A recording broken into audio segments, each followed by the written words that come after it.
C'est du jamais vu. 90% des soignants des urgences en arrêt maladie ici, le service est fermé, sauf pour les urgences vitales. Ces 2 aides-soignants sont en arrêt. Ils dénoncent une saturation dangereuse des urgences. Des patients qui vont rester plus de 24 heures, des fois 48 heures, des fois 72 heures sur des brancards, avec toujours ce flux massif d'entrée. Les personnes âgées sont complètement laissées à l'abandon. On ne supporte plus de prendre en charge les gens de cette manière. On a une éthique de base. Ils veulent alerter sur une situation qu'ils ne supportent plus, disent-ils. On en vient à être angoissé, on est chez nous avec notre famille et on pense qu'à ça. C'est compliqué pour la population, mais vraiment si on fait ça, c'est pour eux. C'est pour eux, c'est parce qu'on aimerait vraiment bien les prendre en charge. Là, on ne peut plus du tout les prendre bien en charge.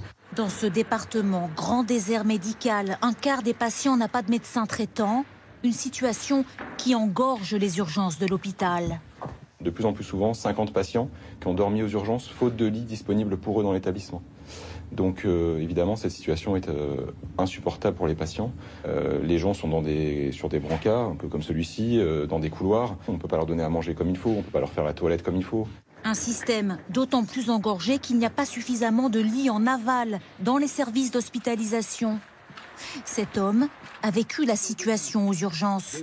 On était dans le couloir, on se déshabille dans le couloir, on nous amène un paravent pour se déshabiller. Après, le paravent il va à côté, il n'y a plus de place.